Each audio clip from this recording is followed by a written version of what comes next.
দর্শক আসসালামু আলাইকুম। আমি সাকিব কানাডা থেকে আবারও স্বাগত জানাচ্ছি। আজ আমি যখন ভিডিওটি ধারণ করছি 28শে জানুয়ারি 2025, কিছুক্ষণ আগে কানাডার সিবিসি নিউজ একটি খবর দিয়েছে। সেই খবরটি যদি একটু দেখাই আপনাকে, যে সেটা হচ্ছে যে ডোনাল্ড ট্রাম্পের আহ, সময়ে, অর্থাৎ ডোনাল্ড ট্রাম্পের এই বর্তমান সময়ে আমেরিকানদের মধ্যে, যে সমস্ত আমেরিকান কানাডায় বসবাস করে, তাদের মধ্যে নাগরিকত্ব ছাড়ার একটি প্রবণতা লক্ষ্য করা গিয়েছে। তো যারা আগ্রহী তারা এই সিবিসি নিউজের এই নিউজটি পড়ে আসবেন। এখানে জাস্ট আমি একটু আমার আলোচনা করব কেন, বা এই বিষয়টা নিয়ে একটু কথা বলার চেষ্টা করব যে আদৌ কি কারণে এই ধরনের এই নাগরিকত্ব ত্যাগের তারা সিদ্ধান্ত নিয়েছে। তো আমার চ্যানেলটি যদি ভালো লাগে তাহলে অবশ্যই সাবস্ক্রাইব করে দেখবেন, সাকিব কানাডা। এই চ্যানেলে আমরা কানাডা এবং ইউএসএ নিয়ে বিভিন্ন অথেন্টিক নিউজ দেওয়ার চেষ্টা করি। বিশেষ করে এই ধরনের এই দেশের যে অথেন্টিক নিউজ মিডিয়াগুলি, সেগুলো থেকে মূলত নিউজ দেওয়ার চেষ্টা করি। চ্যানেলটি সাবস্ক্রাইব করে দেখবেন। তো যেটা হচ্ছে, আপনারা জানেন যে আমেরিকা এবং কানাডার মধ্যে সুসম্পর্ক দীর্ঘদিন ধরে, শত বছরের সুসম্পর্ক। মাঝখানে কিছু যুদ্ধ বিগ্রহ ছিল 1800 সালের দিকে। তখন কানাডা আমেরিকা কানাডার উপর হামলা করেছিল, কানাডাও বড় ধরনের হামলা করেছিল ব্রিটিশদের সাথে নিয়ে আমেরিকাতে। তো সেই ইতিহাসগুলো থেকে সরে এসে এখন দুইটি দেশ অত্যন্ত বন্ধুত্বপূর্ণ সম্পর্কের মধ্যে এতদিন ধরে বসবাস করছিল বা করছে। কিন্তু এই মুহূর্তে ডোনাল্ড ট্রাম্প ক্ষমতায় আসার পরে আপনারা জানেন যে আমেরিকার অনেক নাগরিক কানাডাতে আছেন। তারা পিআর কার্ড নিয়ে কানাডাতে কাজ করছেন, অনেকে আবার দ্বৈত নাগরিকত্ব নিয়েও কানাডাতে কাজ করছেন। তো কানাডাতে যারা আমেরিকান যারা বসবাস করেন, তাদেরকে কিন্তু একটি মোটা অঙ্কের ট্যাক্স দিতে হয়। এবং এই মোটা অঙ্কের ট্যাক্সটা যেন না দেওয়া হয়, না দেওয়ার জন্যই মূলত অনেকেই চিন্তা ভাবনা করছেন যে কানাডার তারা যে নাগরিকত্ব রয়েছে সেই নাগরিকত্বটা তারা ছেড়ে দিবেন। আর মোটা অঙ্কের পাশাপাশি আরেকটি যে বিষয়, সেটি হচ্ছে যে এই ডোনাল্ড ট্রাম্পের এই বর্তমান শাসন।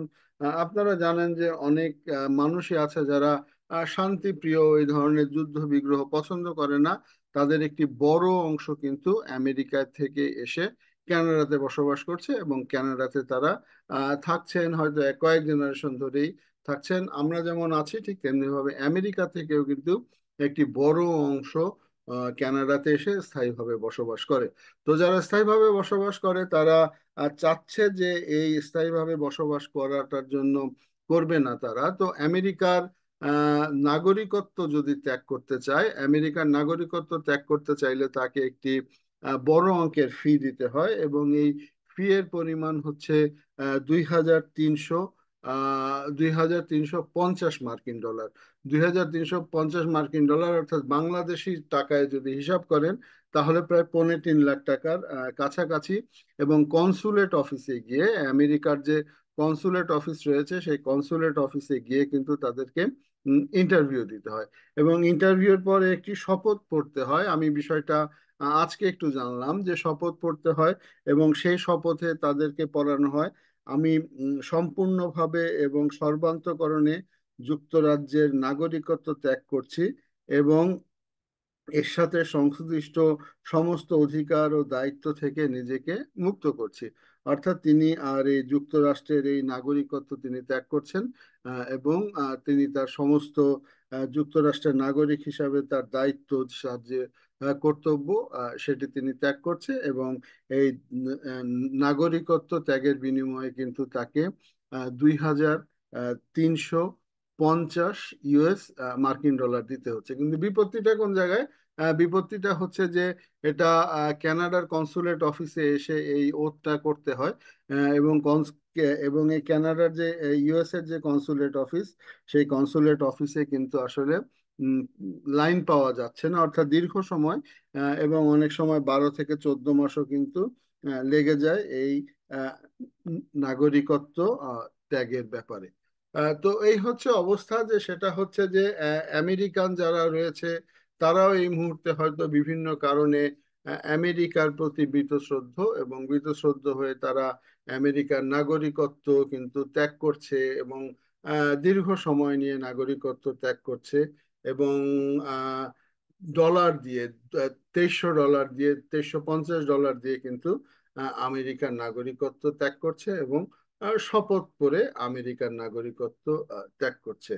তো এই হচ্ছে ছোট্ট একটি ভিডিও, যেটা হচ্ছে যে আমেরিকান নাগরিকত্ব কানাডার মধ্যে থেকে ত্যাগের প্রবণতা বেড়ে গিয়েছে। এখন ভবিষ্যতে যদি ডোনাল্ড ট্রাম্পের এই ধরনের যে আক্রমণাত্মক নীতি হয়, তাহলে যারা শান্তিপ্রিয় আমেরিকান রয়েছে তারা কিন্তু অনেকেই, যারা কানাডায় আছে তারা অনেকেই নাগরিকত্ব ত্যাগ করবে। তো দর্শক, আজ এ পর্যন্তই। এটি একটি অন্য ধরনের ভিডিও, আপনাদের জানিয়ে রাখলাম। ভবিষ্যতে নতুন কোনো বিষয় নিয়ে দেখা হবে। সে পর্যন্ত ভালো থাকবেন।